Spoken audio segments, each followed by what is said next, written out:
comunica al pubblico ministero, ai difensori, ai loro consulenti tecnici balistici, medico-legali, che il giorno 5 giugno 98, venerdì prossimo, alle ore 10, in Torino, presso il Dipartimento Anatomia, Farmacologia e Medicina Legale, corso Massimo d'Azeglio 56, i periti nominati dalla Corte procederanno ad attività medico-legale balistico concernente la verifica dei reperti, proiettili, frammenti di piombo, tassello, osseo, eccetera.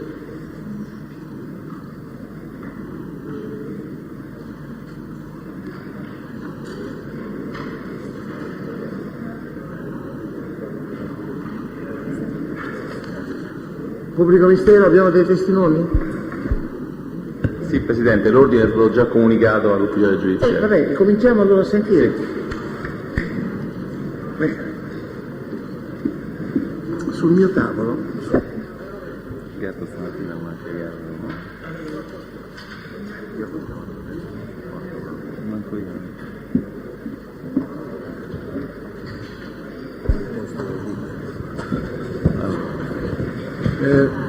Presidente, permette prima... Sì, un secondo. Comunico ancora alle parti che sono giunte dalla Università alcune planimetrie che metto a vostra disposizione. Dica adesso. No, semplicemente a proposito dei consulenti di parte, noi ci eravamo riservati di indicare il consulente, diciamo in medicina legale, che indichiamo nella persona del professor Angelo Fiori, del direttore dell'Istituto di Medicina Legale del Gemelli. Il professor Fiori potrebbe essere coadiuvata, proprio per il motivo che ci sono a Torino avanti e indietro, dalla dottoressa Daniela Marchetti. Se le parti sono d'accordo io la indico come sostituta del professor Fiori, altrimenti lo indica un'altra parte civile e risolviamo il problema. Vorrei che se ne prendesse nota. Grazie. A verbale lo metta, anche se è tutto trascritto, però segna a verbale questa dichiarazione. Signorina, s'accomodi pure.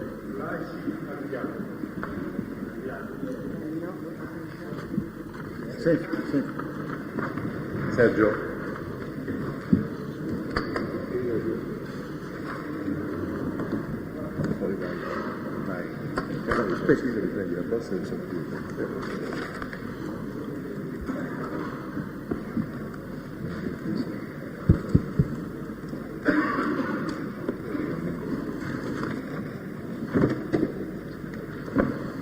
No, penso di no, spero di no.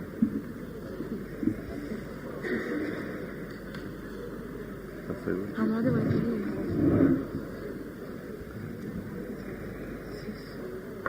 Dichiarazione di impegno. Sì. Consapevole della responsabilità morale e giuridica che assumo con la mia deposizione, mi impegno a dire tutta la verità e a non nascondere nulla di quanto è a mia conoscenza. Sì. Nome e cognome?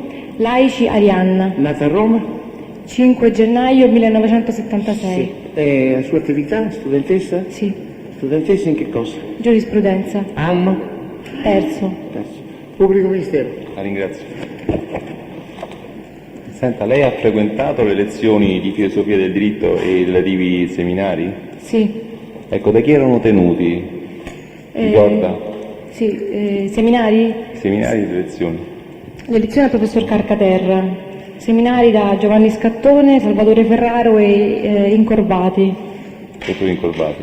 Sì. Senta, può riferirci di cosa trattavano questi seminari? Certo, la prima parte era soprattutto sulla logica e retorica di Aristotele, circa 4-5 lezioni credo. Ecco, se ci può dire, a seconda dei nominativi che lei prima ha fatto, Sì. le materie trattate da ognuno, Sì. da ogni relatore, grazie. Sì, la parte della logica e la retorica di Aristotele era trattata dal dottor Giovanni Scattone. Sì. La seconda parte era sui concetti deontici, il dottor Incorbati, e la terza parte sul linguaggio processuale del dottor Ferraro. Linguaggio processuale? Sì. E di cosa trattava in realtà questo seminario sul linguaggio processuale? Per quanto mi ricordo diciamo, i modi di approccio di una ringa difensiva, di un qualcosa. Ricorda meglio? Dunque, sì, modi anche per interrogare un testimone, per proprio l'approccio della ringa difensiva. Cioè, in particolare, quanto durava questa lezione del dottor Ferraro? Ogni lezione? Sì, questo argomento. Quindi veniva trattato per circa un'ora questo argomento? Sì, per 4 lezioni credo. Ecco, lei ha assistito a tutte e 4 le lezioni? Sì. Ecco, ci può riassumere, se è in grado di farlo, più o meno cosa le riferiva il dottor Ferraro in quelle lezioni, per quanto riguarda gli avvocati, i testimoni, se faceva dei casi concreti? No, c'erano delle fotocopie, degli esempi, mi sembra, nel caso in cui il testimone magari diceva non ricordo, oppure come un avvocato insomma si rivolgeva alla corte, diciamo così, alla giuria per iniziare il suo discorso, quindi magari con la captatio benevolenzie, oppure... Ecco, sulla captatio benevolenzie cosa diceva? Se lo ricorda? Che era un modo per l'avvocato per iniziare e per, diciamo, mettere davanti la sua magari non inferiorità quasi, non lo so, insomma per accattivarsi la corte, insomma per... Ho capito. E sui testimoni invece? Ricorda? Sui testimoni mi ricordo poco, c'erano dei dialoghi mi sembra, quando il testimone diceva non ricordo, oppure magari gli si diceva quante persone c'erano in quel posto, magari il testimone diceva non ricordo, allora se magari... allora l'avvocato chiedeva erano fra le 5 e le 10 persone o fra le 5 e le 20 persone, insomma piano piano cercava di arrivarci in questo senso. Senta, lei rimase sorpresa per questa materia che era trattata dal dottor Ferraro? Abbiamo studiato anche un processo del 1948 credo, forse un po' sorpresa sì, ma pensavamo che bisognava studiarlo e basta. Comunque pensavamo insomma che fosse molto differente rispetto alla materia che trattavamo a lezione, ma una sorpresa diciamo. Ecco, se ci può spiegare meglio questa sua sorpresa che lei ha meglio evidenziato nel verbale di sommarie informazioni quando fu sentita dalla polizia. Sì. Non ha meglio differenziato in quel verbale a cui fa riferimento, Presidente? Allora, a contestazione, Presidente, così lo leggo. No, non c'è bisogno della contestazione, facciamola parlare prima. Poi eventualmente se non corrisponde... Chiedo scusa, signor Presidente, la parte civile, sono l'avvocato Flammini. Il problema di ascoltare per noi è fondamentale. Allora pregheremmo l'avvocato Cartolano, il pubblico ministero, di parlare nel microfono perché forse data anche l'età che io personalmente ho, non riesco a percepire bene quello che dicono. Grazie. Ma non bleffi con me però, Allora, signorina, Sì. dica quello che ricorda. Sì, semplicemente questo, che Non so se questo è un approccio buono o cattivo, comunque sicuramente è un approccio gentile. Stia tranquilla, serena e ci racconti. il problema. La sorpresa era tutta lì, che magari anche con le altre persone dicevamo, questo processo magari non è in linea con quello che studiavamo a lezione, con quello che studiavamo sui libri, ma è stata una sorpresa di pochissimi, insomma... Perché nessun altro assistente, cioè né Scattone né Ricordati, trattava questi argomenti? No, erano degli argomenti molto differenziati all'interno. Questo processo del 1948 perché veniva in qualche modo portato come esempio?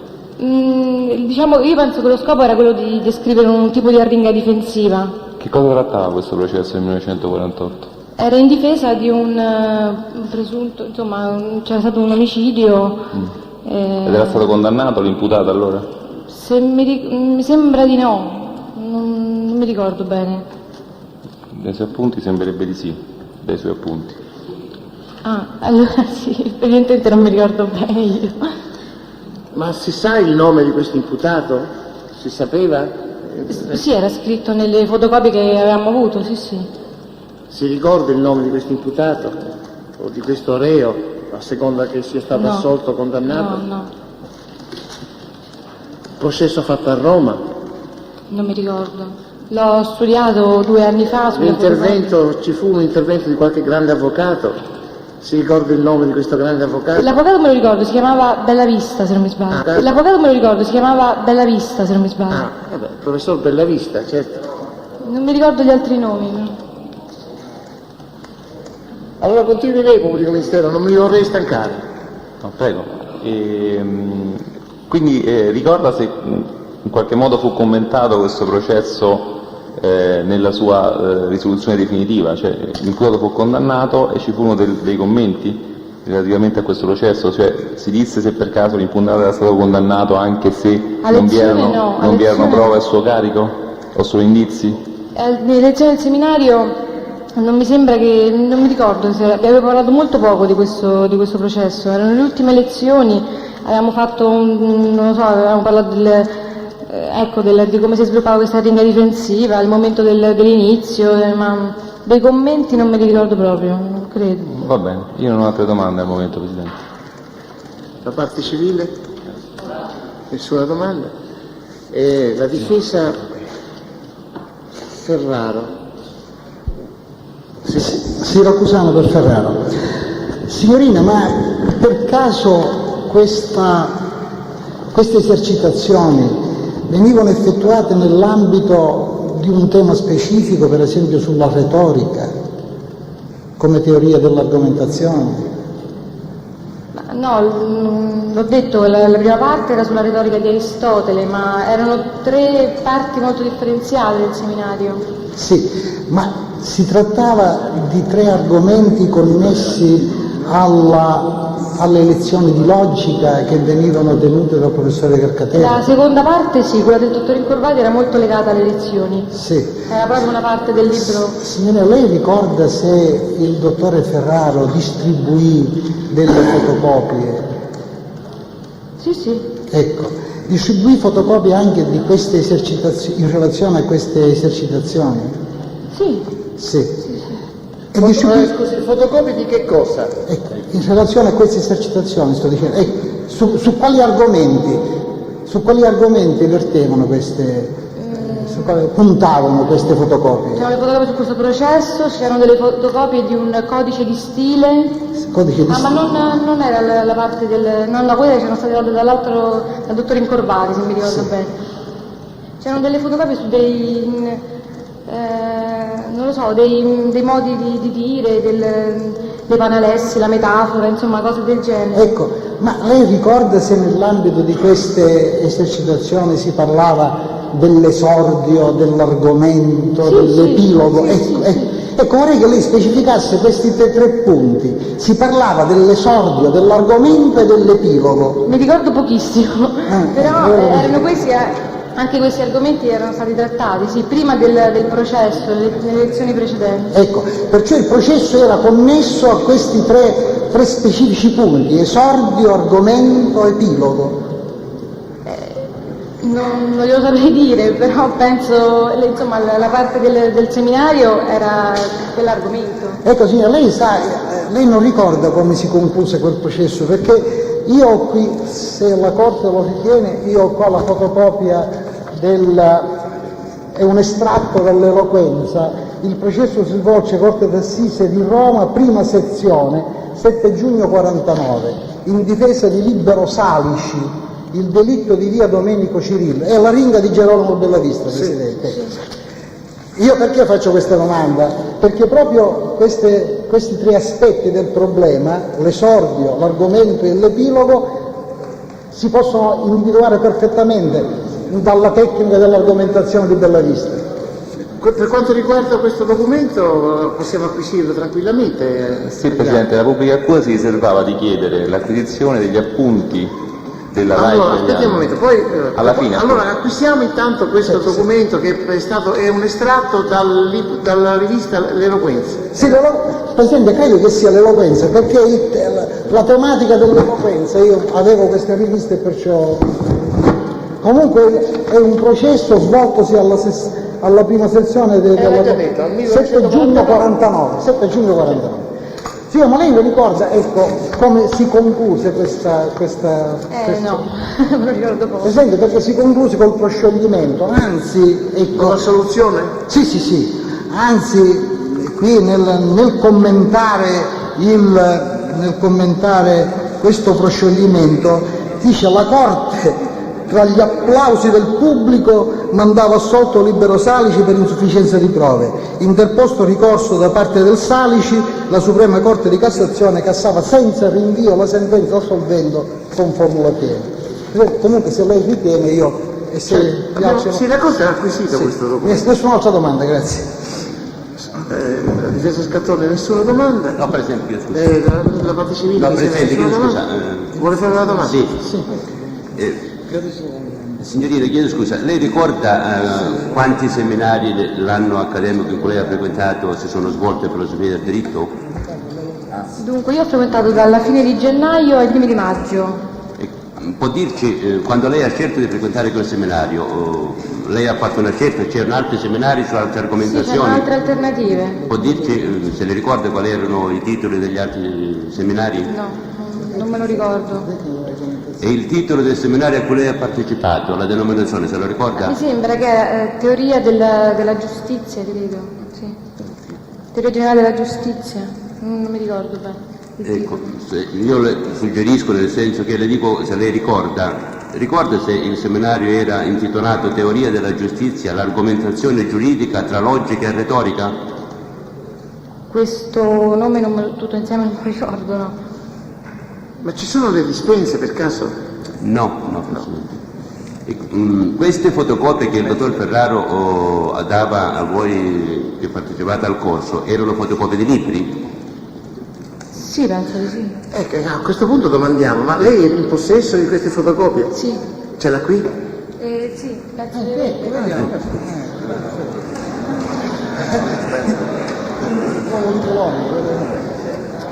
non sono sicura di questo. Non è sicura?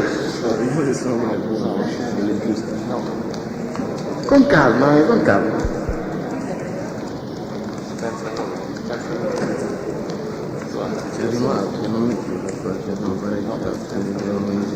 È sicura adesso? Signorina, è sicura adesso? Sì, sono tutte. Faccio vedere al pubblico ministero, poi giri i documenti ai difensori.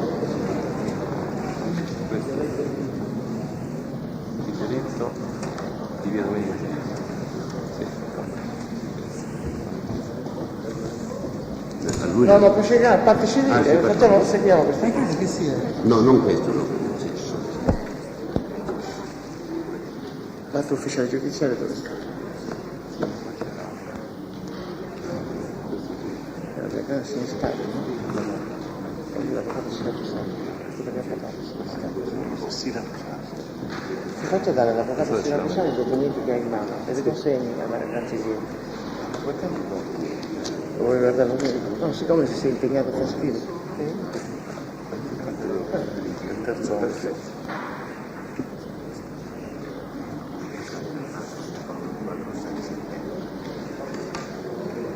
Questa Corte agisce immediatamente, capisci? Non perde tempo.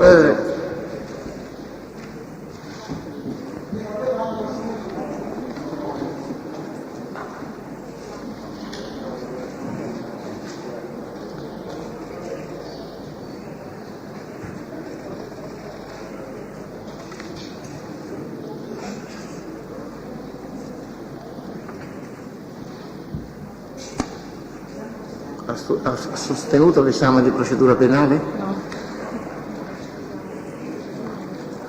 Chi è il suo professore di procedura penale?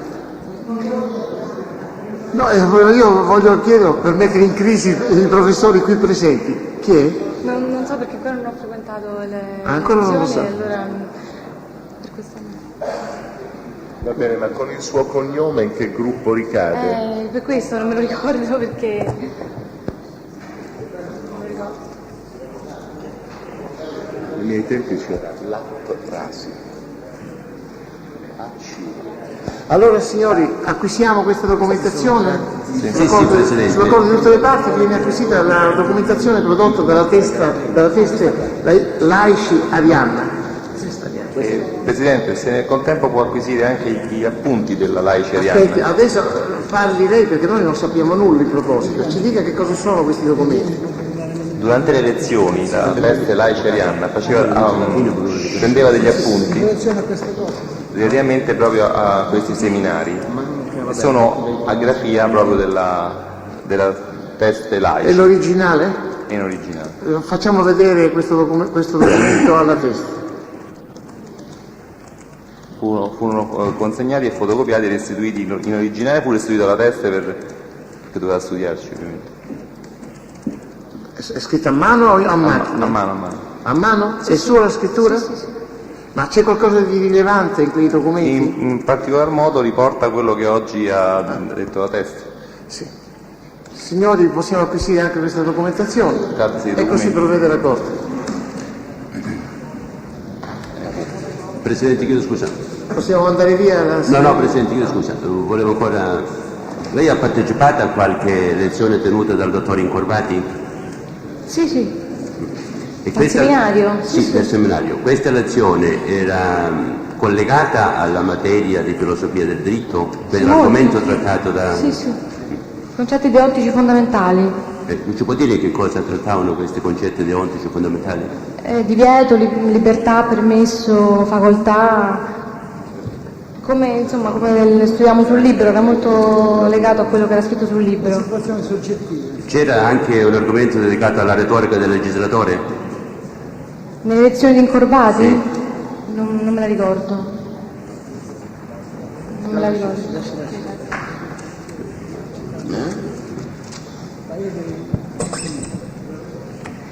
Ho finito. Può andare, signora, grazie. Questo vogliamo così. Come? Quello. Questo che ho acquisito. Abbiamo visto due produzioni documentali su Quello del PL, quello dell'avvocato Siracusano. poi c'erano gli appunti della ragazza. E abbiamo acquisito E dove sta? gli appunti della...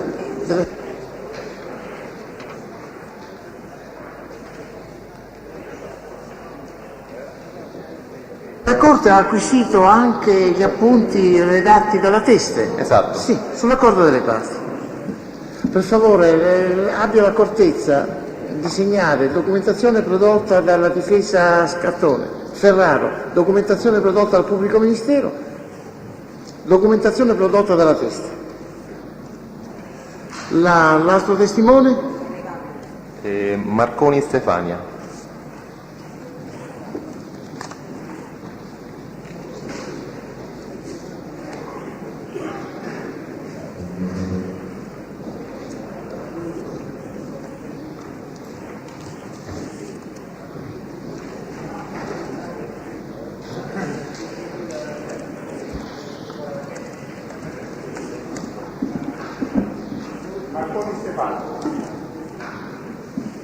Legga la dichiarazione di impegno.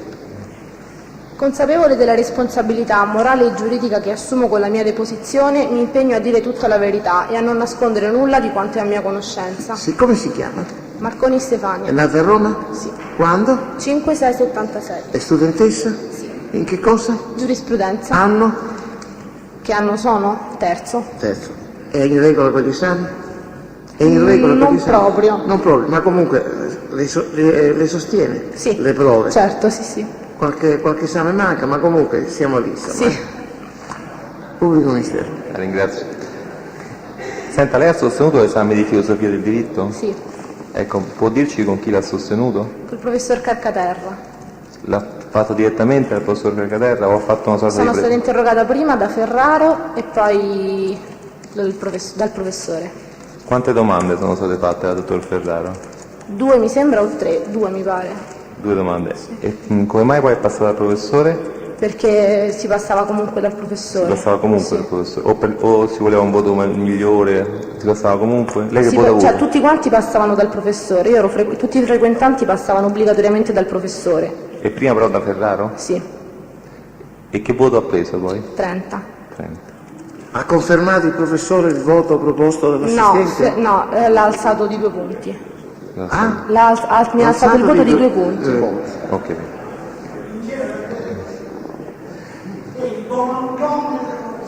Sì, sì. Sono buoni i professori di università.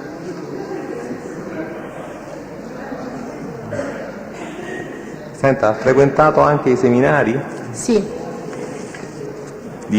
anche del dottor Ferraro o anche di qualcun altro? Era un unico seminario tenuto dal dottor Ferraro, Scattone e Incorvati.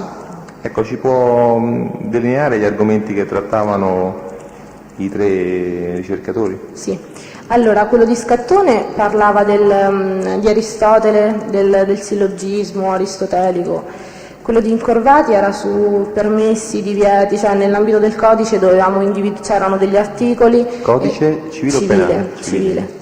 Dovevamo individuare nei vari articoli dove c'era un permesso, dove c'era una facoltà, un divieto. Il dottor Incorvati è rimasto sempre sulla tematica del codice civile? Mi sembra di sì. Non mi ricordo però, mi sembra. Mi sembra di sì? Sì. E invece quello del dottor Ferraro era sulle tecniche di difesa, mi sembra, dell'avvocato. Per cui si parlava della captatio benevolenzie, di come l'avvocato doveva porsi nei confronti del Presidente. Soprattutto del Presidente. Presidente, non siamo andati all'azione del dottor Ferraro. Senta, lei ha utilizzato un termine particolare per rispondere alla mia domanda. Ha detto invece quelle del dottor Ferraro.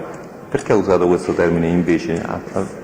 Per dire, quella di Scattone era su questa, avrei potuto dire invece quella di Incorvati era su questa e invece quella di Ferraro era su quest'altra. Ho capito.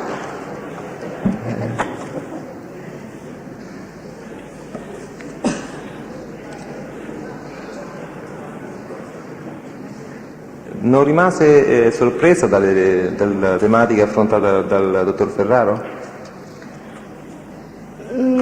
Dunque era il mio primo seminario, per cui io non mi aspettavo, dato che la prima parte era stata tenuta dal dottor Scattone e parlava di Aristotele, io credevo che si sarebbe continuato a parlare di altri filosofi e quindi sorpresa in questo senso sì.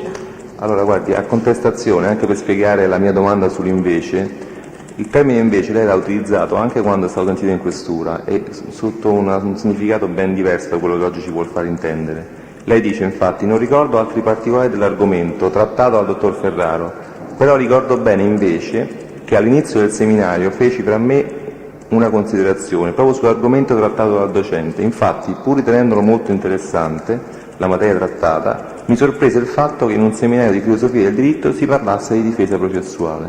Sì, per questo, perché io pensavo che si sarebbe parlato comunque di altri autori, di altri filosofi.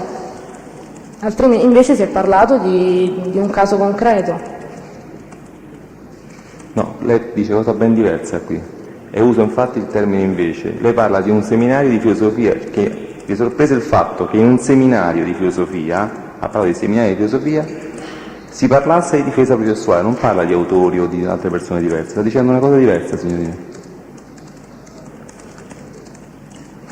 Non mi sembra, cioè mi sembra di dire la stessa cosa.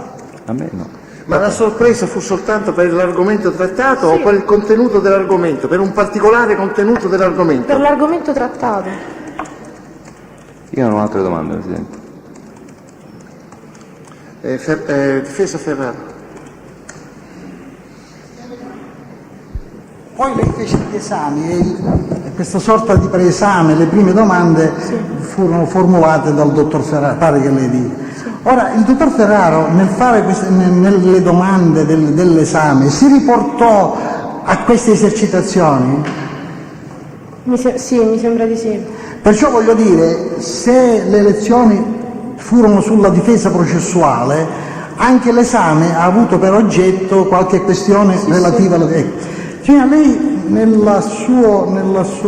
durante il suo esame così diversifica l'argomento delle esercitazioni dei 3 assistenti.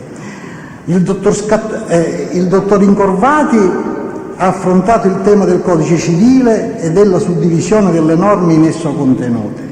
Il dottor Scattone trattava della logica di Aristotele. Chiedo scusa Presidente, ma c'è una contestazione perché sta leggendo il verbale. Non so.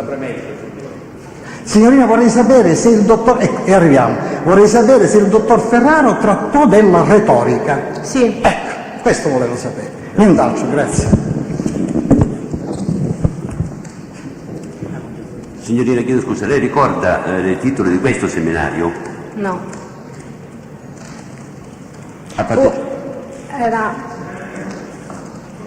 No, non me lo ricordo. Era per caso teoria della giustizia, l'argomentazione, Sì. l'argomentazione giuridica tra logica e retorica? Teoria della giustizia lo ricordo, la seconda parte no. Lei ha partecipato a qualche lezione del dottor Incurvati? Sì. Ecco, mi pare di aver sentito poco fa che parlava di articoli del Codice Civile. Sì. Lei ritenne in linea queste argomentazioni del Codice Civile con la materia di filosofia del diritto? Non lo so, non completamente, però sì, non completamente in linea con... Cioè anche questa è stata una sorpresa, cioè non mi aspettavo anche in questo caso che si parlasse, sempre perché comunque io credevo che in un seminario di filosofia si parlasse solo ed esclusivamente di filosofia, era il primo seminario, io pensavo che non ci fosse un approfondimento così rispetto alle lezioni del professore. Grazie, non ho altre domande. Nessuna domanda? Grazie signora. Il pubblico ministero chiede che venga acquisito il verbale usato per le contestazioni, Presidente. Va bene. Ringrazio. Nelle parti contestate si acquisisce il verbale, che sarà utilizzato in relazione alle parti contestate. Questo dice Moro Federico.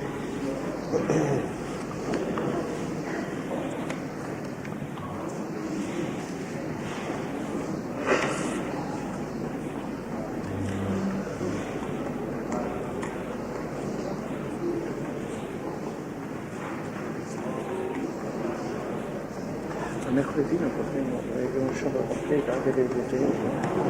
Mercoledì noi abbiamo un nuovo processo d'inizio. I candidati più il processo del dialogo. Quindi dobbiamo dedicare Quello di Galli, guardare questo. così eliminiamo gli arretrati. Gli arretrati, l'incidente di esecuzione, gli elementi da fare. Sono tanti, poi ti chiedo un sacco di tempo. Federico lo diciamo tutto qua. No, per l'incidente di esecuzione lo preparo prima.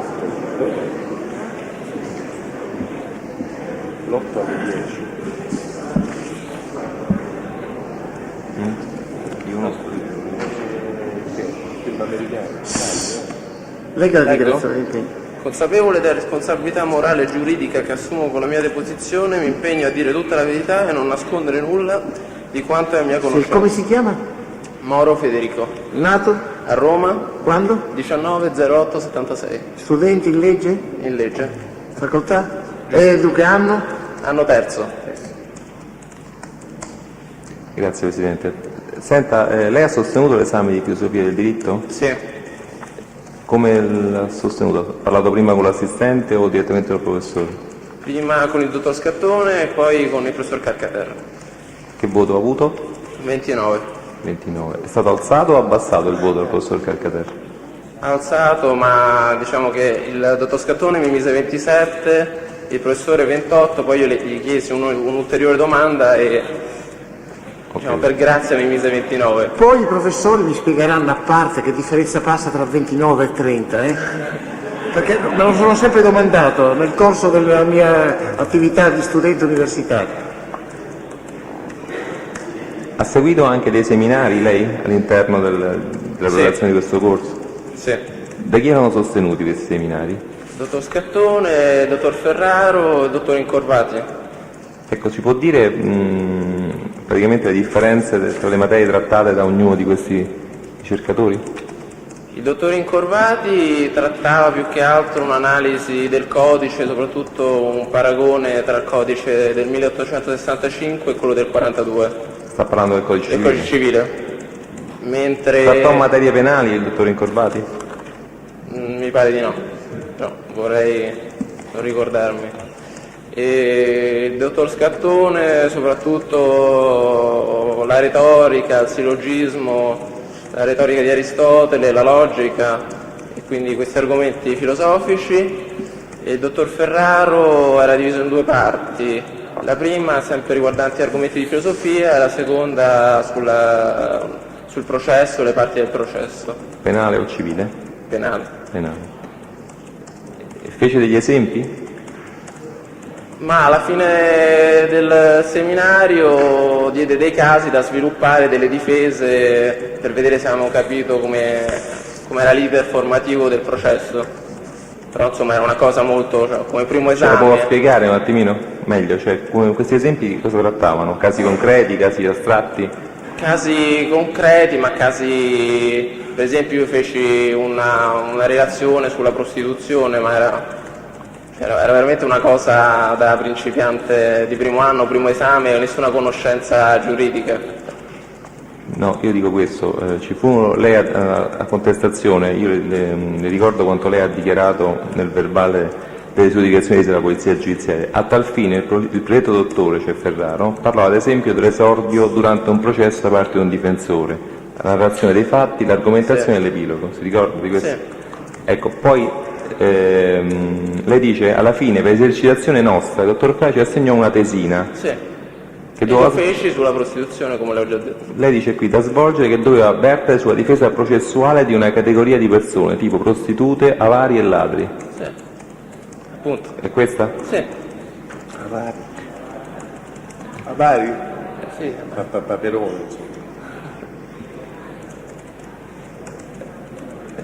Come considerò queste esercitazioni? Molto interessanti. Molto interessanti. E fece... Un'applicazione quasi pratica di alcuni insegnamenti filosofici e quindi della logicità, di alcune concatenazioni poi applicabili nella pratica. Solo questa considerazione fece? Sì. Invece le contesto che lei, sempre nel verbale del 12 luglio, disse: ritenni questi argomenti trattati da Ferraro essere molto interessanti, anche se non collegabili nel contesto filosofico proprio nell'esame che dovevo sostenere. Infatti, colei che mi interrogò, cioè mi pose le domande, l'ispettrice mi chiese se non trovassi strano che venissero trattati questi argomenti. Io dicessi strano nel senso di estraneo al programma dell'esame, ma comunque sia che trovai molto interessante. Certo, nessuno infatti sostiene che non sia interessante. L'unica cosa è che lei aveva, mi pare, espresso questa opinione che non erano collegabili nel contesto filosofico dell'esame che doveva sostenere. Un'applicazione pratica più che altro, ma comunque sia, certo, il processo penale con la filosofia non è che... Senta, lei ha preso anche degli appunti? Sì, le consegnai all'ispettrice. Io chiedo, Presidente, che vengano acquisiti gli appunti del test Moro Federico. Al momento non ho altre domande, grazie. Sì. Intanto questi documenti possono essere messi a disposizione degli avvocati. Anche il verbale. E chiedo che venga acquisito il verbale usato per le contestazioni. Ferraro può fare le domande. Il test ha detto che gli sembrò strano il collegamento fra l'esame di filosofia del diritto e l'argomento trattato. Vorrei che ribadisse, si trattava di uno studente al primo anno, vero? Ecco. Lei era al primo anno? Era al primo anno, primo esame. Ecco. Ora mi dica, ora che anno è lei? Terzo. E vede la stessa opinione che non ci sia nessun collegamento fra le due cose, ora, dopo 3 anni? Come ho Opinioni, Presidente, non sono richiedibili ai testi. Non è un'opinione. Fatemi parlare, per favore. Ora È un'opinione, certamente, ma anche prima era un'opinione. Certo, Presidente. E quindi una volta che è stata ammessa la domanda sulle sue sensazioni, sulla sua opinione circa la pertinenza La parte dell'argomento, civile non ha mai fatto a questo domande di punto- questo genere. E infatti la parte civile non l'ha fatta la domanda, ma il pubblico ministero sì. Quindi Una abbiamo volta, il dovere di una opporci volta che a abbiamo questo. verbalizzato una certa opinione, domanda non è giusta, possiamo rifiutare una domanda che richiede un'altra opinione, anche perché in fondo questa opinione è inscindibile dalla deposizione sul fatto. Anche questa è Terzo un'opinione. comma, articolo 194 CPP. Bravo. Risponda. Come ho detto precedentemente, trovavo adesso a posteriori posso dire che poteva rappresentare un'applicazione pratica degli insegnamenti dati in maniera, soprattutto per quanto riguardava la logica di Aristotele e il sillogismo. E lei vedrà che studiando la procedura penale si renderà conto di questi collegamenti. Ho finito, Presidente. Grazie. Abbiamo finito? Ma vuole sapere il titolo del seminario? Sì, no. Se analogo giudizio di sorpresa può essere esteso alla materia No, di... a questo punto però non invadiamo il campo delle opinioni. Già è stato ammesso con un certo sempre sforzo da parte del Presidente.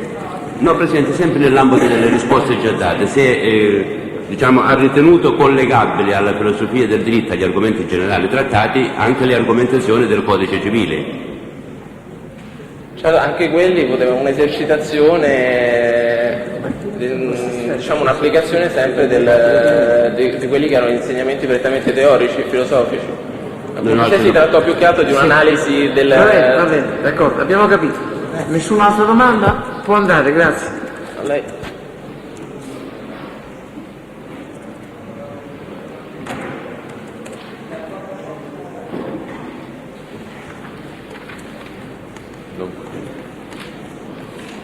Presidente, per quanto attiene al test Polverini, c'è una sua dichiarazione che dice di essere impedito per l'odierna udienza in quanto proprio oggi doveva sostenere un esame all'Università di Roma. Si riserva di consegnare prova dell'avvenuto esame.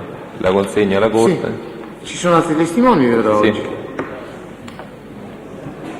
Forse non sarebbe male per la prossima udienza aumentare il numero di testimoni, anche in previsione che qualcuno potrebbe non venire. Questa volta erano stati indicati 6 testimoni, forse Sì. la prossima volta possiamo aumentare il numero.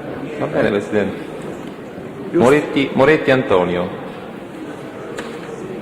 Altrimenti finiamo troppo presto e possiamo lavorare almeno fino alle 2, fino alle 3, fino alle 4.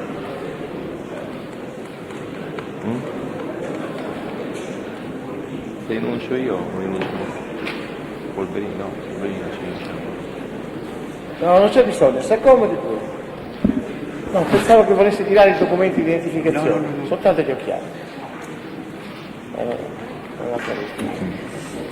Consapevole della responsabilità morale e giuridica che assumo con la mia deposizione, mi impegno a dire tutta la verità e a non nascondere nulla di quanto è a mia conoscenza. Sì, come si chiama? Antonio Moretti, Nato?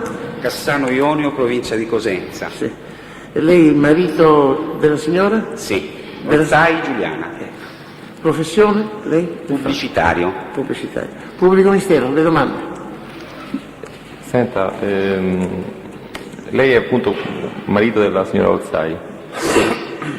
In realtà lei è chiamato qui a testimoniare sulla sua denuncia querela che ha fatto contro ignoti. Se può ricordare il contenuto e può riferirlo qui oggi alla Corte. Sì, lo ricordo. Dunque, da quello che ho capito ha fatto una denuncia querela. Lei quindi è autorizzato a compulsare questo documento, se ce l'ha, o eventualmente il pubblico ministero lo può mettere a disposizione.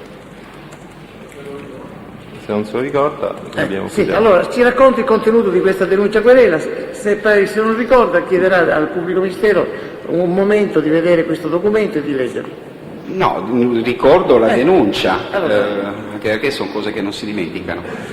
Niente, ho ricevuto una telefonata. Si può dire quando, scusi?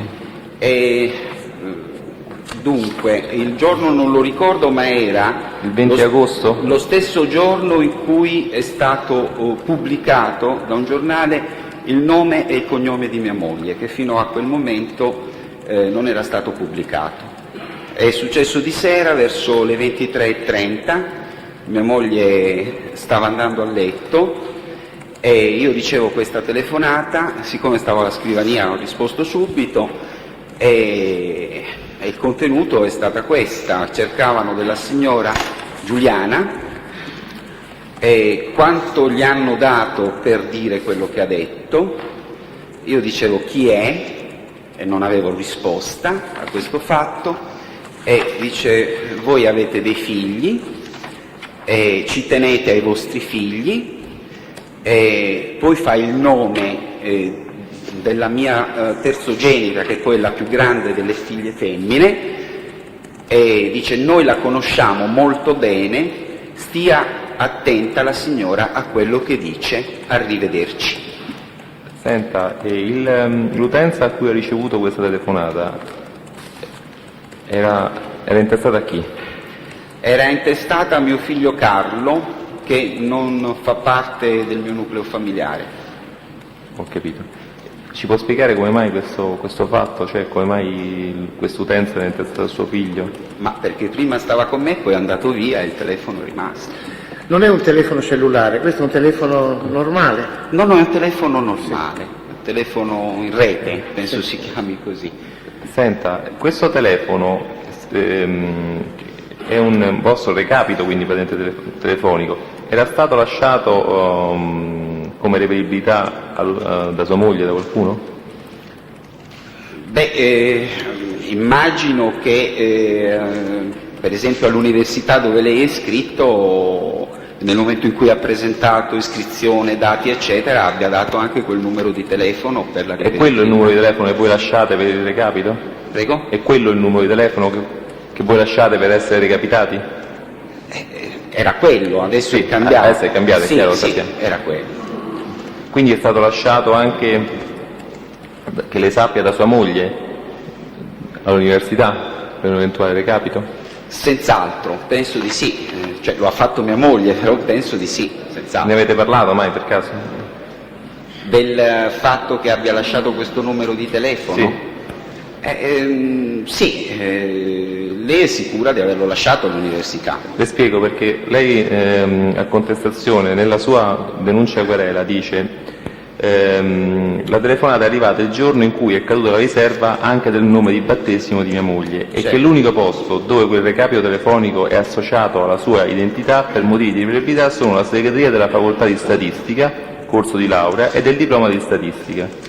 Questo lei disse al suo tempo. Sì, senz'altro mia moglie mi ha detto che ha lasciato quel numero di telefono, tra l'altro è normale, lo doveva lasciare, insomma. Perché lo chiedono, è richiesto un numero di telefono. Che lei sappia, è possibile, cercando negli archivi dell'università, risalire al suo numero di telefono? Allora chiediamo a un test se è possibile. Questo non lo so. Perché lo ha detto lui, è possibile inoltre tramite i predetti Ma lo archivi. chiederemo a un impiegato dell'università, semmai.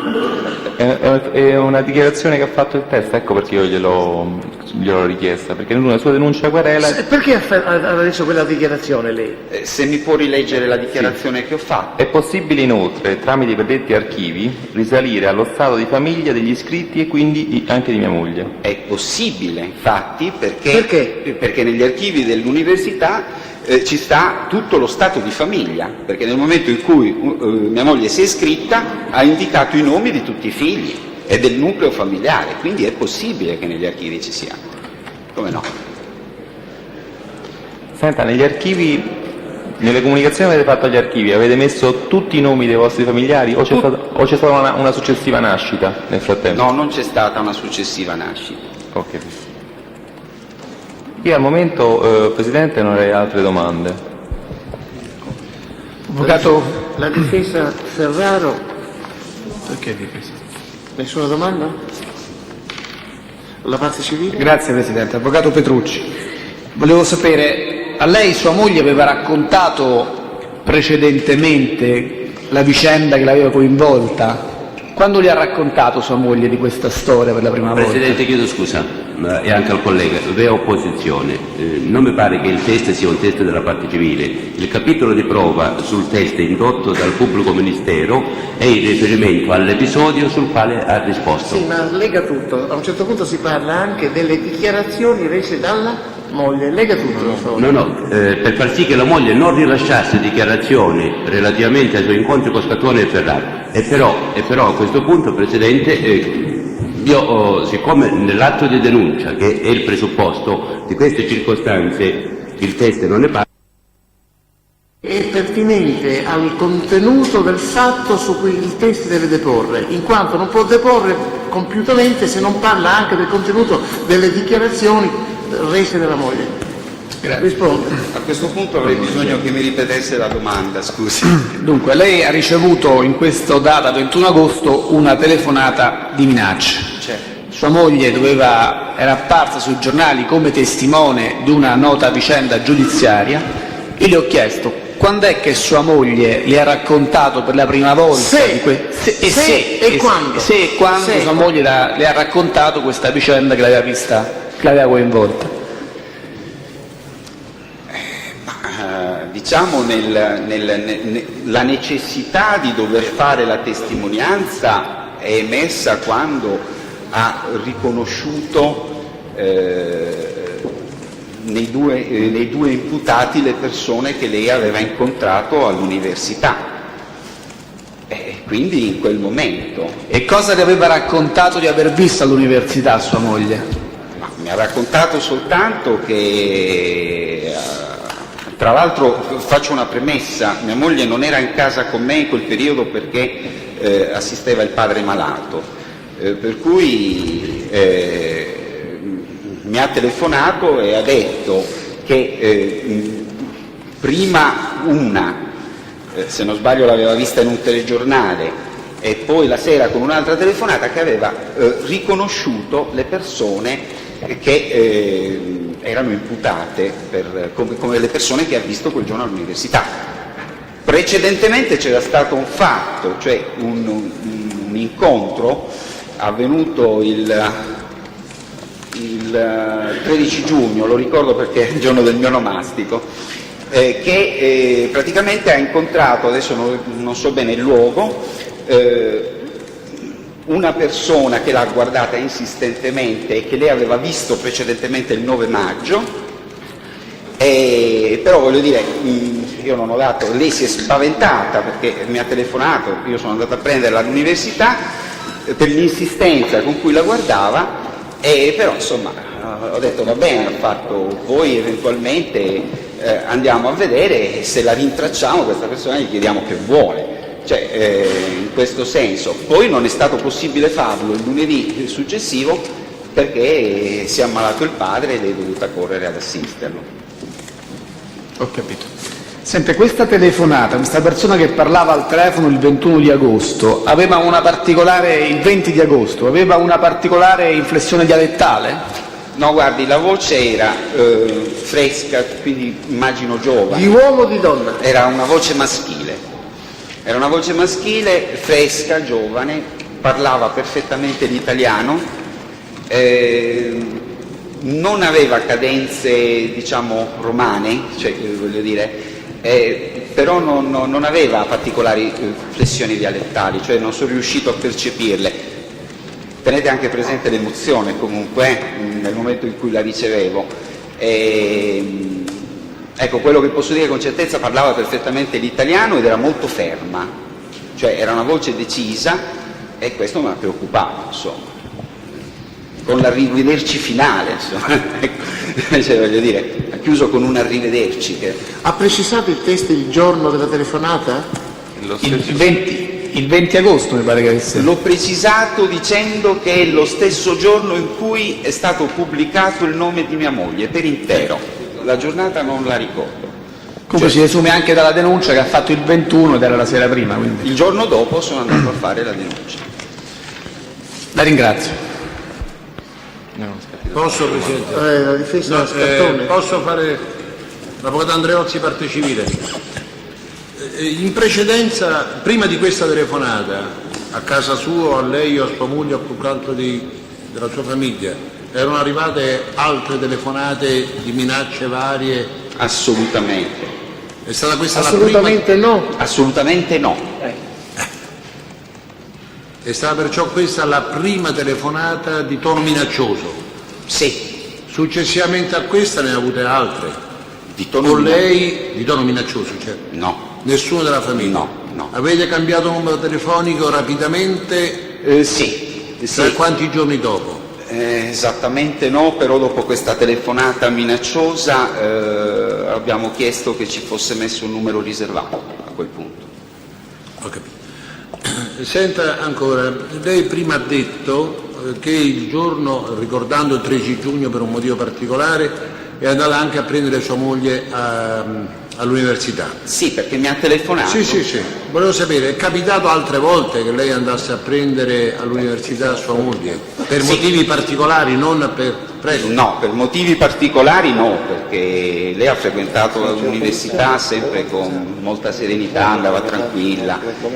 No, capitava certe volte che la mattina ci mettevamo d'accordo, che fai all'1, sei libera, passo anch'io, mi trovo in zona, eccetera, mangiavamo un panino insieme, insomma, ecco così. Ecco, ma invece le è capitata altra volta, prima di questa circostanza? Sta parlando del 13 giugno? Prima, esatto. Sì. Prima del 13 giugno allora, del 1997, si è ricevuto un'altra volta una telefonata di sua moglie che le chiedeva di andarla a prendere perché era agitata o per un motivo qualsiasi, si ricorda? No, non lo ricordo, mi dispiace. Prego. Senta, tornando al numero telefonico, lei ha detto, le è stato contestato al pubblico ministero, che che è l'unico posto dove quel recapito telefonico è associato alla sua identità, cioè quello dell'università che le è stato ricordato prima. Questo lei lo sa perché gliel'ha detto sua moglie o per quale motivo? Che è l'unico posto nel quale è stato lasciato questo numero telefonico? Guardi, mia moglie me l'ha senz'altro detto, però è stata anche una mia deduzione, devo essere onesta, è stata una mia deduzione che potesse essere il luogo dove si poteva associare, perché questo mio figlio non sta più nel mio stato di famiglia, cioè non esiste più. E da quanto tempo prima di questo episodio non è più nel vostro nucleo familiare suo figlio? Non glielo so dire. Più o meno? Più o meno 3 mesi, 4 mesi forse. Ma da poco tempo, insomma. Sì, da poco tempo. Poco tempo. E ancora, quando lei ha parlato di queste confidenze, o meglio, di questa preoccupazione di sua moglie per quell'episodio vissuto dalla medesima all'università, quando lo colloca lei? Il 13 giugno? Prego. Non ho capito bene la domanda. Lei ha detto prima di essere stato... No, infatti sto dicendo che sua moglie le ha parlato telefonicamente, così ha detto, ritiene anzi addirittura 2 telefonate, di aver visto in televisione qualcuno che ha collegato ad un episodio precedente.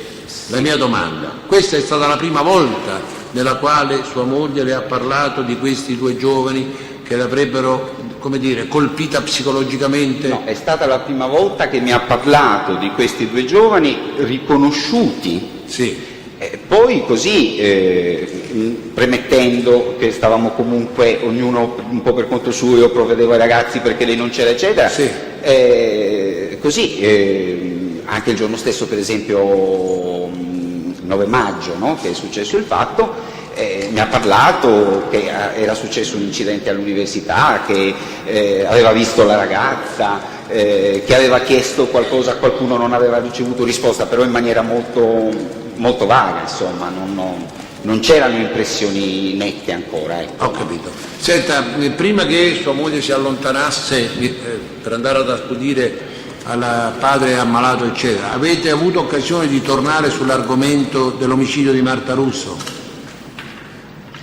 Di ritornare sull'argomento dell'omicidio? Sì. Siccome lei ha detto adesso che sua moglie aveva parlato con delle persone, aveva visto la ragazza per terra, eccetera, eccetera, volevo sapere se prima, tra il momento dell'omicidio, del fatto, 9 maggio e il 13 giugno, le telefonate alle quali lei ha fatto riferimento, ci sono state altre occasioni nelle quali avete parlato dell'episodio, della questione. È probabile, non glielo so dire con esattezza, è probabile. È probabile. Un'ultima domanda, sua moglie manteneva legami con la sua famiglia di origine? No, perché noi ci siamo sposati a 19 anni, siamo andati via. Via da dove, scusi? Via da Nuoro, ci siamo sposati a Nuoro, ecco. No? Siamo andati via dalla Sardegna e quindi c'è stata anche una distanza geografica, diciamo, no? Dove siete andati, scusi? Siamo andati in Puglia. Allora? E quindi non c'è stata proprio occasione di mantenere rapporti stretti, al di là del contatto, come state, stiamo bene, eccetera. Cioè, poi naturalmente di fronte al fatto, alla gravità della malattia del padre, si è resa disponibile, insomma. Certo. No, allora tornando al periodo in cui loro stavano in Puglia e la famiglia di sua moglie stava in Sardegna? No, assolutamente. Non so dove stavano, guardi, vi posso dire anche questo. Noi stavamo in Puglia, non c'erano rapporti. Non c'erano rapporti, neanche quando c'è stato un episodio, l'abbiamo sentito da sua moglie la volta scorsa, nel quale 2 fratelli di sua moglie sono stati coinvolti in questioni poliziesche e giudiziarie, diciamo. Non c'erano rapporti. Non c'erano assolutamente. Rapporti. Grazie, non ho altre domande. Difesa Scattone. Altri difensori? Senta, per favore, da quanto tempo abitavate nella casa dove era installata l'utenza? Ad oggi, da quanto tempo abitiamo? No, all'epoca. All'epoca della telefonata. All'epoca della telefonata. Allora, la telefonata è successa un anno fa, 4 anni, all'incirca 4 anni. 4 anni di tempo rispetto alla telefonata. Rispetto alla telefonata. Carlo quanti anni ha adesso? Carlo adesso ha 25 anni. Lavora? Sì. Che mestiere o professione esercita? Lavora in una catena di supermercati. La terzogenita si chiama di nome? Io non l'ho detto perché è stato oggetto di minaccia, se lei mi dice di dirlo lo dico. Quanti anni ha? Ha 23 anni adesso. Studia? Sì, studia e lavora, fa dei lavori saltuari. Va all'università? Sì, è stata iscritta ma ci è andata raramente. Quale facoltà? È stata iscritta in scienze politiche, se non erro. Quando lei parla della pubblicazione del nome sul giornale, si riferisce a quale nome e cognome? Dunque, al nome suo o al nome di sua moglie? Al nome di mia moglie. Olzai, non Olzai Giuliana. Ecco, non Moretti Giuliana. No, Olzai Giuliana. Nell'elenco telefonico risultava all'epoca Moretti Carlo. Moretti Carlo. Va bene. Una domanda, se non ci sono altre domande. Una domanda al pubblico ministero, Presidente, se sì. permesso. Senta, lei ha parlato di Tania, che dovrebbe essere la maggiore delle figlie femmine, giusto? Sì. Ecco. Ed è quella che è stata oggetto di minacce. Sì. Ecco, non voleva fare il nome della... Sì, ma lo dice proprio nella denuncia di querela e poi verrà acquisita, Presidente, quindi... Vorrei chiederle, questa sua figlia maggiore oggetto di minacce è iscritta dove, se ricorda bene? È stata iscritta l'ha detto.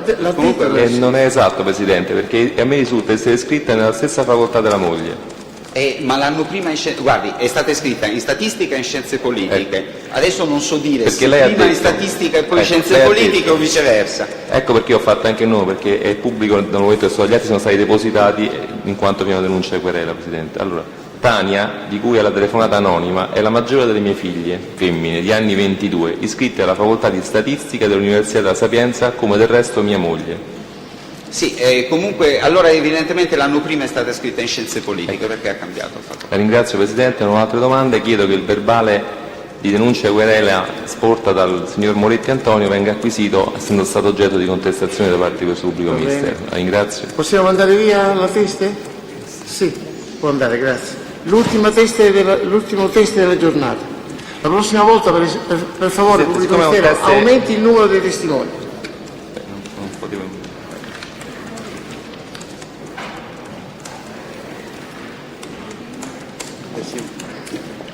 È possibile, Presidente, 5 minuti di sospensione dal momento che questo test sarà abbastanza lungo? Allora sospendiamo per 5 minuti. La ringrazio. Consapevole della responsabilità morale e giuridica che assumo con la mia deposizione, mi impegno a dire tutta la verità e non nascondere nulla di quanto è a mia conoscenza. Stefano Laporta. Quanti anni ha? 22. Professione? Studente. In che cosa? In giurisprudenza. Anno? Quarto. Pubblico ministero. Grazie, Presidente. Senta, stiamo parlando del maggio del 97. Ecco, noi volevamo sapere che funzioni svolgeva lei all'interno dell'Istituto di Filosofia e Diritto. Sì, dunque, avendo vinto una borsa di studio presso il suddetto istituto, svolgevo le funzioni di studente collaboratore presso l'istituto e la biblioteca Giorgio del Vecchio e le mie funzioni erano fondamentalmente l'aiuto agli studenti che venivano a chiedere libri presso la biblioteca, nonché a fornire informazioni riguardo i programmi di filosofia del diritto e dell'altro esame logica giuridica, sempre in riferimento alle domande da studenti che venivano presso l'istituto.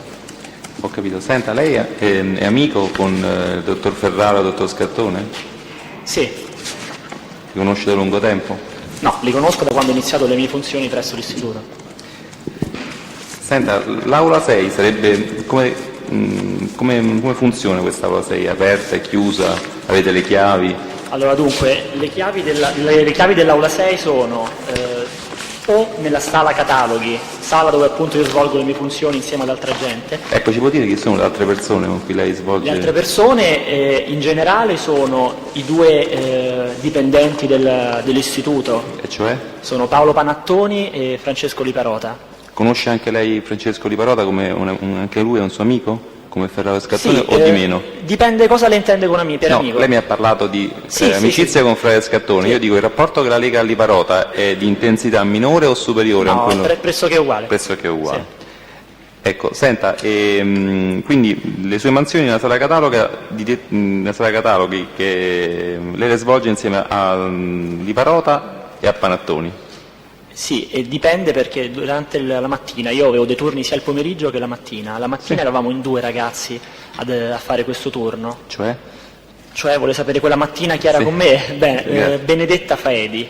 Eravate in 2, quindi c'era anche qualcun altro? Sì, c'era qualcun altro, però con orari differenti, ovvero lei svolgeva dalle 9 alle 12 questo compito, io dalle 10 alle 13. Lei dice 13. Liparota era presente quel giorno? Liparota era presente, sì.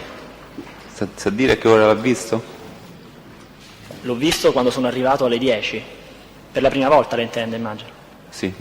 E Panattoni era assente, vero? Panattoni sì, era malato, mi sembra. Ecco, fino a quando è stato presente Liparota? Guardi, non saprei stabilirlo con certezza, mi ricordo sicuramente che lui andò via prima di me perché appunto mi disse andando via allora chiudi tu, perché chi va via per ultimo da quella stanza deve consegnare la stanza negli uffici della biblioteca. Allora guardi, visto che lei in questo momento non ricorda, io a contestazione le riferisco quanto lei ha dichiarato, e cioè lei ha dichiarato che fino alle ore 12:45 circa vi era Francesco Liparota, è giusto questo? Senta, questa sala cataloghi o biblioteca come lei la chiama, chi può accedervi dentro? Nella sala cataloghi chiunque. Chiunque. Perché appunto è aperta agli studenti e a chiunque venga a chiedere informazioni. Mentre nell'aula numero 6? La numero 6 dipende se è aperta o chiusa, perché se è aperta qualsiasi studente può accedervi in qualsiasi momento senza nessun problema, perché se non è chiusa con la chiave qualsiasi studente può aprire quella porta e entrare. Ma è consentito? Sì, certamente, anzi. Mi pare che lei disse qualcosa di diverso, cioè parlava di una sala riservata agli assistenti, perché gli studenti possono entrarci solo perché lei gli consegna dei libri, o sbaglio? No, non è esatto quello che ha detto, mi scusi. Perché, le spiego, la sala è riservata agli assistenti, però cosa fanno gli assistenti in quella sala? Ricevono gli studenti durante il loro orario di ricevimento, quindi non si possono accedere gli studenti da soli, quindi?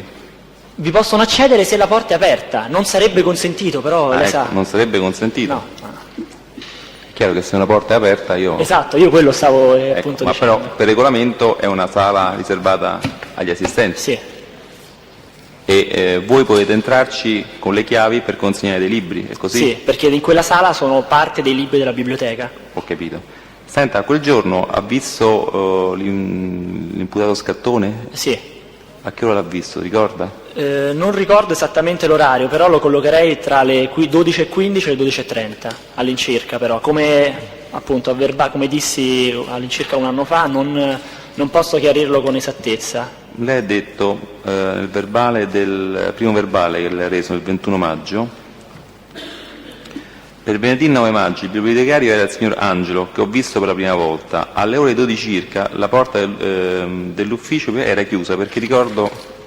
No, scusi, ho sbagliato la parte. Ecco qui. Gli assistenti che ricordo presenti quel giorno sono la dottoressa Liperi e il dottor Scattone, quest'ultimo incontrato per la prima volta alle ore 12. Ricorda questa frase? No, anzi ne ricordo altre in altri verbali in cui io spostavo sicuramente più in là l'orario in cui... Lei spostava? Sicuramente. Ho capito. Io non ho altre domande, Presidente.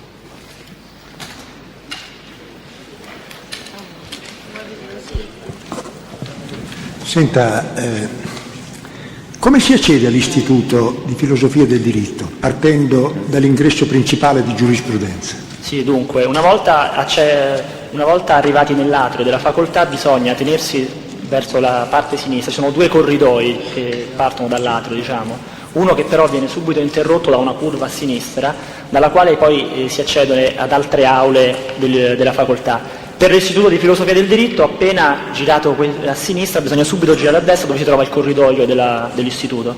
Ecco, questo corridoio quanto è lungo approssimativamente? Dopo la Corte farà un accesso sul posto, ma se lei ce lo può dire, più o meno. 15 metri? 10 metri? 10-15 metri. Ad occhio. Cioè. Quante stanze si affacciano sul corridoio? Allora. Cerchi di ricordare. Sì. Allora, dalla parte sinistra del corridoio c'è la sala cataloghi. Sì. Dopodiché c'è la sala della rivista riservata al professor Cotta, poi c'è la sala del professor De Santis, poi c'è la sala degli uffici della biblioteca, poi c'è una saletta che non è una sala ma è l'uscita di sicurezza. Questa a mano sinistra, diciamo. A mano sinistra sempre. Poi c'è la stanza del professor Carcaterra, poi più in là, ma non appartiene all'istituto, bensì a quello di diritto privato. Vabbè, quello. Sì. Quello. A mano destra invece? A mano destra c'è un primo stanzino dove sono conservate delle riviste, del materiale della biblioteca, poi vi è la porta di un ascensore, quindi non è una stanza, poi vi è la sala lettura dove sono dei posti riservati agli studenti che vogliono studiare là, poi vi è la sala numero 6 per l'appunto e poi vi sono i 2 porte dei 2 bagni per gli uomini e per le donne. La segreteria dove stava? In fondo? La segreteria è esattamente in fondo, di fronte, percorrendo il corridoio, si trova la porta, si trova in fondo. Oh, lei si trovava esattamente nella sala? Cataloghi, che è la prima sulla sinistra. La prima sulla sinistra, benissimo. Senta, in genere c'è parecchio traffico nell'istituto? Sì, specialmente gli studenti che frequentano la sala che ho nominato prima, la sala lettura, sono diventato loro amico perché si trattengono spesso nel corridoio, soprattutto per fumare una sigaretta o per chiacchierare tra di loro. Ci sono anche persone che attraversano per recarsi ad altre destinazioni? Certamente, perché quello è il passaggio obbligato per accedere all'Istituto di Economia e Finanza, che si trova non proprio adiacente all'istituto perché è collocato su un piano superiore, e anche per un altro istituto che non mi ricordo. Comunque è un passaggio abbastanza frequentato e comunque viene anche usato come uscita dalla facoltà, in quanto si scende al piano inferiore e c'è l'uscita per scienze statistiche, quindi viene usato anche come uscita anche da me molto spesso usata. Senta, lei ha già riferito prima, rispondendo a una domanda del pubblico ministero, che nella sala assistenti, cioè quella numero 6, va bene? Può entrare chiunque, insomma, in definitiva. Se la porta è aperta, chiunque. A porta aperta, ovviamente. Certo. A porta aperta. Com'è questa porta? È una porta com'è l'apertura? Come avviene? C'è a spinta, mediante azionamento della maniglia, come? Sì, mediante azionamento della maniglia. C'è una maniglia, va bene. Sì. Senta una cosa, lei quella mattina ha consegnato dei libri a qualche studente?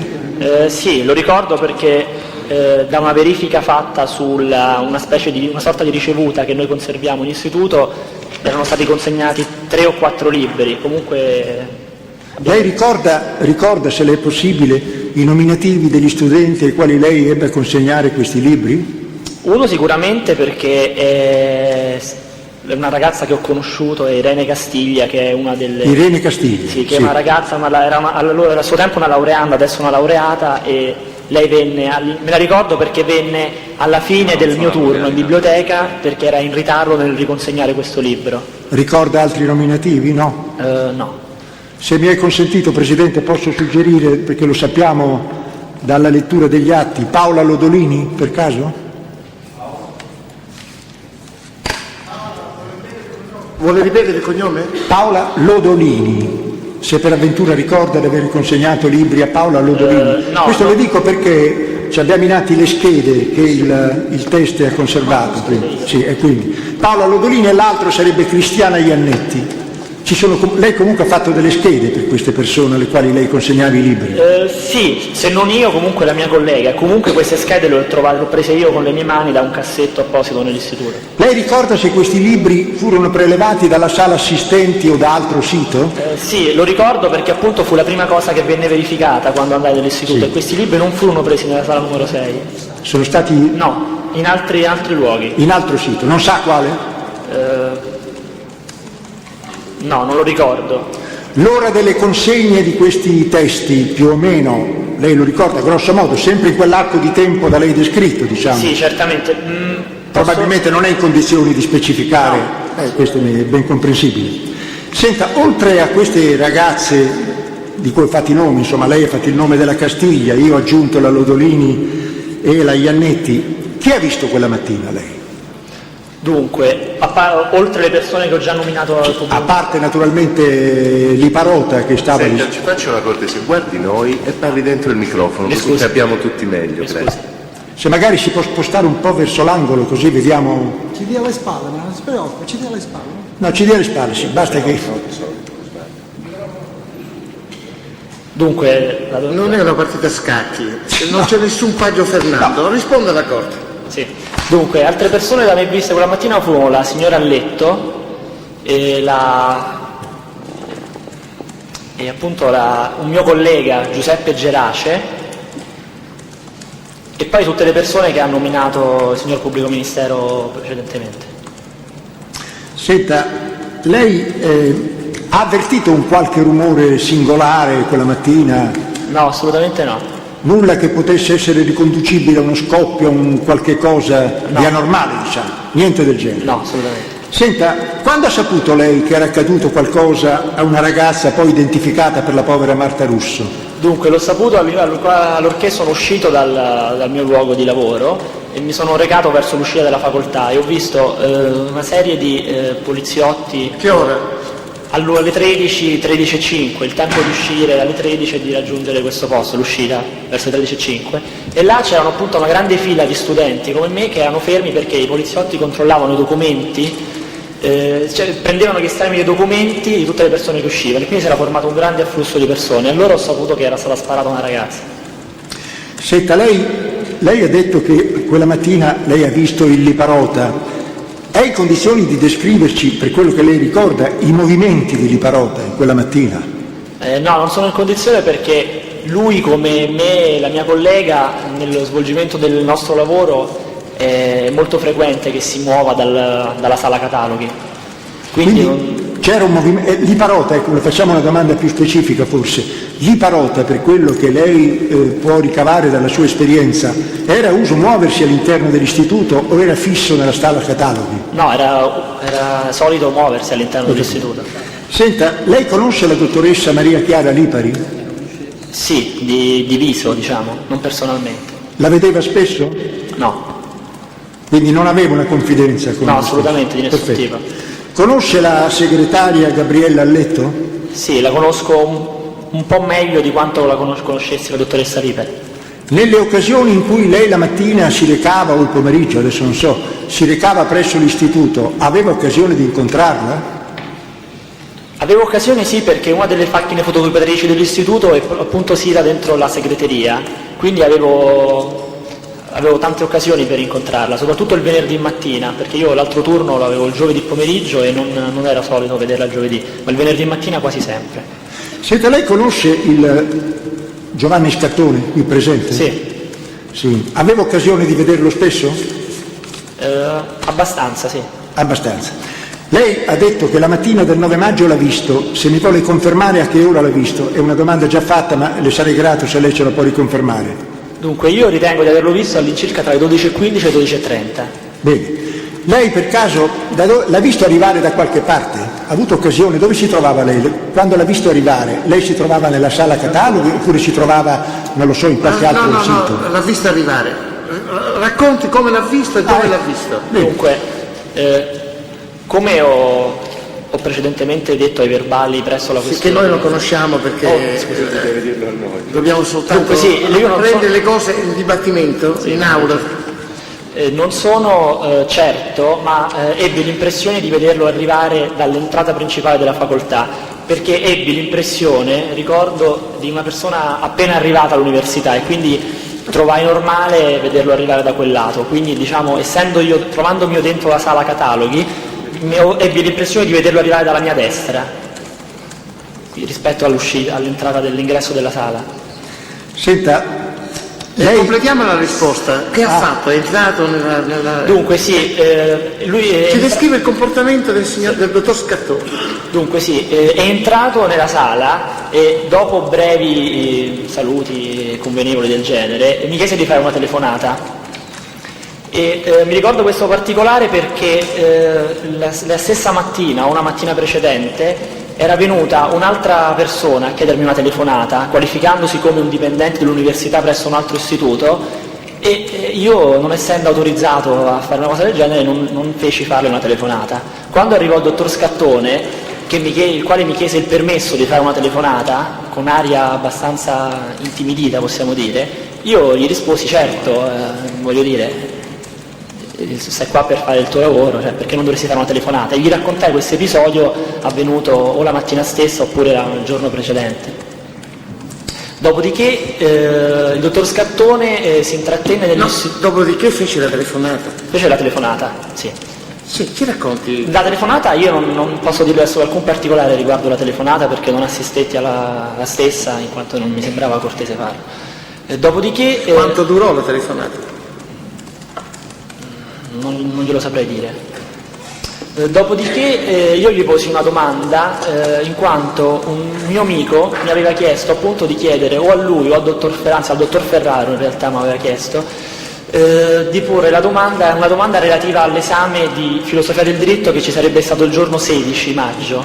Essendo un appello per i frequentanti particolare, quindi non accessibile a tutti gli studenti, questo mio amico mi chiese per l'appunto di chiedere al dottor Ferraro se confermava quanto detto durante i seminari tenuti dal dottor Ferraro, che ci sarebbe stata un'agevolazione per gli studenti frequentanti i seminari, la quale sarebbe consistita nell'avere la possibilità di avere una domanda a piacere. Questo mio amico mi chiese appunto quella mattina di chiedere questa cosa al dottor Ferraro. Non avendo visto il dottor Ferraro per tutta la mattina, lo chiese al dottor Scattone, il quale mi confermò questo particolare, mi confermò che il studente frequentante avrebbe avuto questa agevolazione. Dopodiché in quel periodo io frequentavo l'esame di logica giuridica ed erano abbastanza vicini gli esami di logica giuridica che il dottor Scattone avrebbe dovuto tenere a giorni come appunto assistente, non tenere come studente ovviamente. E quindi io chiesi al dottor Scattone di parlarmi di questo esame, ed era in quel periodo molto in voga possiamo dire una presa in giro da parte mia al dottor Scattone e al dottor Ferraro concernente questo esame, perché io non facevo altro che ripetere che, non essendoci un libro specifico per questo esame, questo sarebbe stato un esame bersagliatissimo da tutti gli studenti della facoltà, in quanto presunto facile, in quanto mancante di libro, cosa che puntualmente si verificò con esami che durarono fino al 31 luglio, il 1 agosto e anche fino a fine agosto. Il dottor Scattone mi rispose a questo mio scherzo scrivendomi su un fogliettino di carta dell'istituto uno schema di logica giuridica che prese da un suo... Questo sempre il 9 maggio? Sì, sempre la mattina del 9 maggio. E su questo scrivendomi questo schema, scherzando, mi disse: ecco, vedi, questa sarà una delle domande che noi faremo all'esame, se qualcuno ti chiede dell'esame fagli vedere questo, fagli capire che è un esame molto difficile, non è affatto facile come potrebbe sembrare, e dissuadili. Ovviamente questo in tono scherzoso e per replicare al mio scherzo. Certo. Dopodiché ricordo che eravamo sulla porta, in quanto era una giornata molto calda e afosa, e passò il dottor Fiorini, altro assistente dell'istituto, il quale si trattenne con noi sulla porta a parlare del più e del meno, fin quando non intravide il professor Romano che attraversava il corridoio e salutandoci di fretta ci disse: scusate, adesso vi saluto di fretta perché sennò il professore non è più possibile ritracciarlo. Chi lo disse questo? Questo Fiorini, il dottor Fiorini. E da tutto ciò deduco che il dottor Scattone sia stato insieme a me all'incirca fino alla fine del mio orario di lavoro, quindi fino alle 13, appunto per la lunghezza di tutte queste parole intercorse tra noi. Dopodiché io lo salutai, in quanto era finito il mio turno, chiusi la stanza, lui andò via da solo, senza di me. Io mi recai negli uffici della biblioteca a consegnare la chiave della sala cataloghi dove io svolgevo appunto il mio lavoro, e mi avviai verso l'uscita della facoltà, dove appunto venni fermato dalla polizia appunto che aveva bloccato l'uscita, ma poi dopo un quarto d'ora, mezz'ora riuscì a passare il controllo. Senta, lei quindi ha parlato col dottor Scattone dalle 12:15, insomma per un po' di tempo, sì, in quella mattina? le ha specificato. Lei ha notato agitazione, turbamento nel dottor Scattone? No, assolutamente, anche perché appunto il tono era abbastanza scherzoso e gioviale. Si parlava appunto c'era un mio scherzo cui lui replicò con un altro scherzo, quindi mi sembrò di buon umore e del tutto... Parlava con tranquillità, parlava affrettatamente? Non ricordo assolutamente, appunto era uno scherzo, erano due ragazzi, due amici che scherzavano e che appunto avevano un tono gioviale. Dimostrava fretta di andarsene? Assolutamente no, appunto perché dai miei ricordi mi sembra addirittura si intrattenne tra i 20 minuti, un quarto d'ora, mezz'ora insieme a me. Lei non ha potuto rendersi conto dalle espressioni che lui usava parlando al telefono chi fosse l'interlocutore? No, assolutamente, non ha potuto perché appunto non udì le sue espressioni. Ma a che distanza si trovava lei dal telefono? Dunque, non saprei dirlo con certezza, però altre volte mi è capitato che qualcuno venisse a fare telefonate e io mi posizionassi subito fuori la porta, appunto per un fatto di riservatezza di colui che stava telefonando. Quindi probabilmente io mi ero messo sotto lo stipite. Per discrezione, sì, per certo. sentire.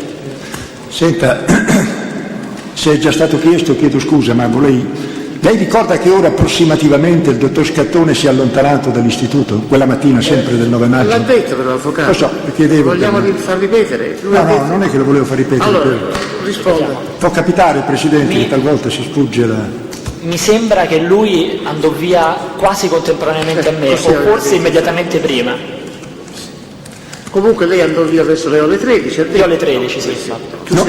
Chiuse lei la porta, sì, la porta. Chiave? La consegnai negli uffici. Consegnò la chiave all'addetto? Sì. Uscì, fu fermato dalla polizia? Sì. È identificato? Sì. Fermato ai fini Sì, identificato, certo. Quindi siete usciti autonomamente, separatamente? Sì, separatamente. Senta, dopo il 9 maggio, lei ha avuto frequenza con il dottor Scattone? L'ha visto altre volte? Sì, l'ho visto altre volte, soprattutto al di fuori dell'università. Dove? Al di fuori dell'università. Al di fuori dell'università, in che occasioni? Se per favore ce lo può specificare. Dunque sì, la prima, la settimana successiva, presso l'abitazione del dottor Scattone, dove fui invitato a cena insieme ad altre persone.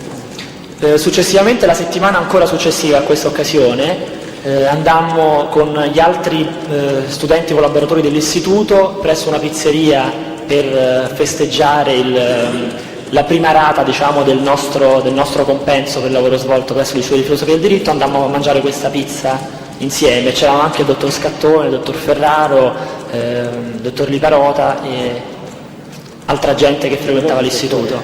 Può cercare nei limiti del possibile di essere un po' più preciso sulle date? Della cena in casa del dottor Scattone, 17, più o meno?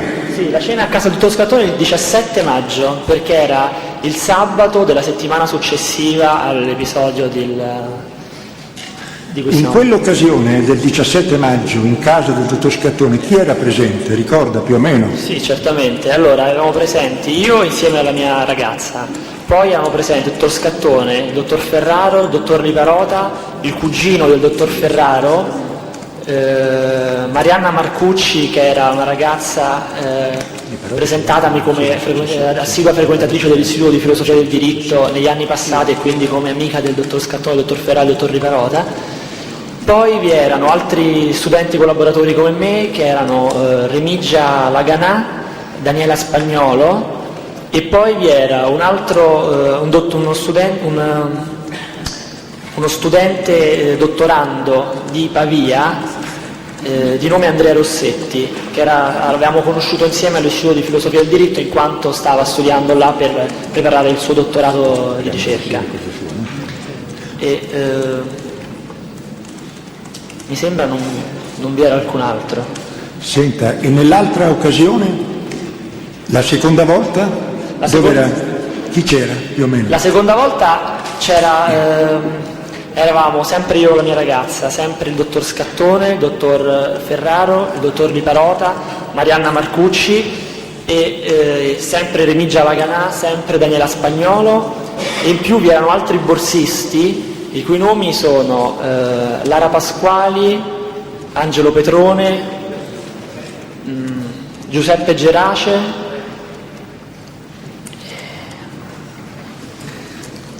e può essere che dimentico qualcuno, comunque... Senta, lei è in grado di riferirci il clima di queste cene? Com'era? Era un clima teso, un clima disteso, un clima normale? Un clima normale, di persone che, anzi, hanno piacere abituati a vedersi all'interno dell'università, hanno piacere a vedersi al di fuori dell'università per avere una sede in cui poter parlare e chiacchierare con più rilassatezza e con più spensieratezza, senza impegni di lavoro o simili. Senta, lei ha detto in entrambe le occasioni lei ha visto il Liparota, esatto? Sì. Senta, ha notato, il contegno del Liparota era normale per quello che lei poteva valutare o era agitato, preoccupato? Che impressioni, che cosa notò lei come fatto oggettivo? Sì, notai che era sicuramente nel primo incontro svolto il 17, abbiamo detto, non notai niente di particolare, mentre il successivo incontro... In pizzeria? In pizzeria, esatto. Essendo lo stesso giorno o il giorno successivo, al primo giorno in cui sia io che il dottor Liparota fummo interrogati in questura, notai un senso di agitazione e di sofferenza da parte sua, come se fosse stato molto stancato dal tutte le ore passate presso il commissariato. Le disse qualche cosa il Liparota a proposito? A lei? Mi disse semplicemente di quanto era stato stancato fisicamente provato fisicamente da questa esperienza, perché appunto era stato varie ore, come ero stato io, in data 21 maggio, interrogato presso la questura e poi presso il commissariato, presso la città universitaria. Senta, lei dopo il 9 maggio ha avuto occasione di incontrare la dottoressa Maria Chiara Lipari?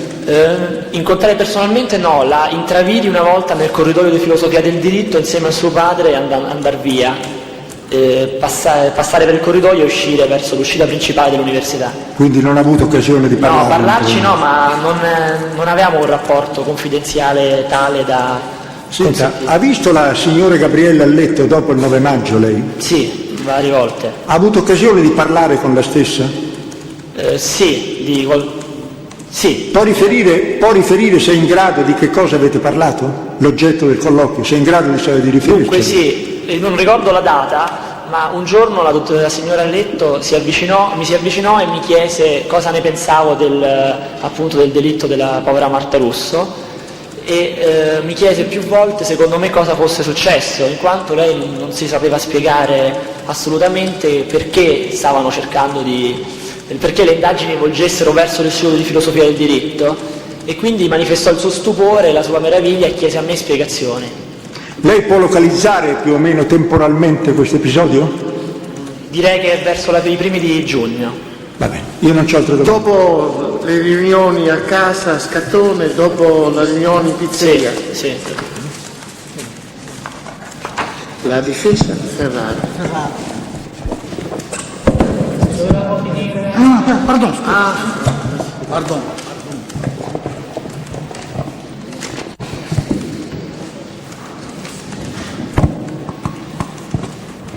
Lei ha riferito dell'inizio della sua conoscenza con i dottori Scattone e Ferraro all'inizio del suo lavoro, ma mi pare non abbia detto in che periodo lei ha iniziato a frequentare l'università e in particolare l'istituto di filosofia del diritto. Ci può riferire? Sì, nella metà di gennaio, il 10 gennaio. Anno? 1997. Quindi è da allora che ha conosciuto e poi in qualche modo frequentato Scattone. Senta, lei nel descrivere il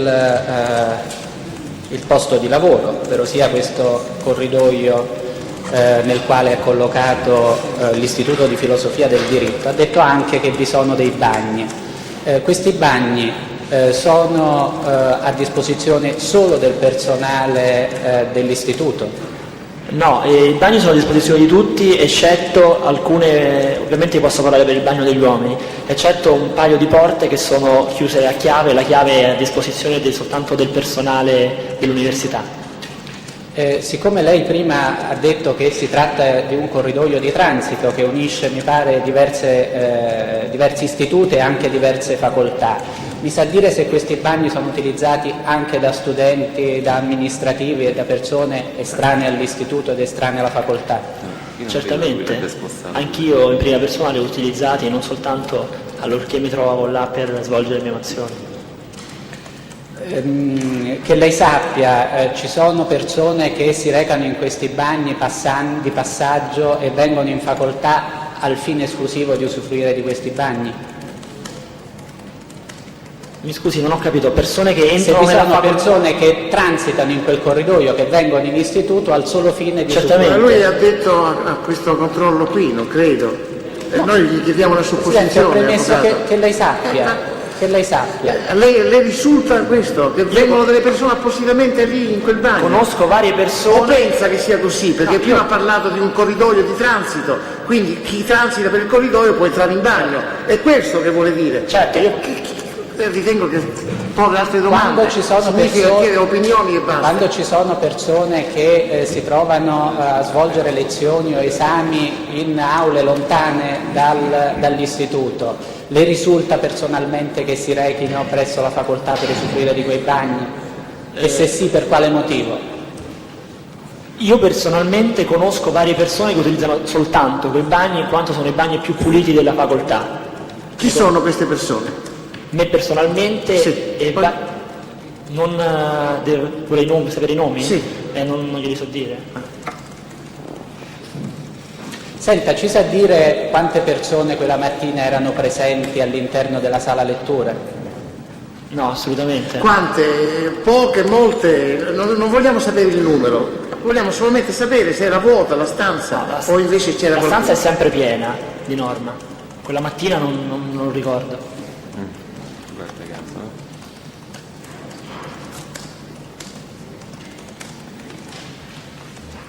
Non sono sicuro, Presidente, che non abbia risposto, potrebbe essermi sfuggito questo particolare. Allontanandosi dall'università, lei ha detto di aver incontrato un posto di blocco, definiamo così. Lei in quell'occasione incontrò qualcuno?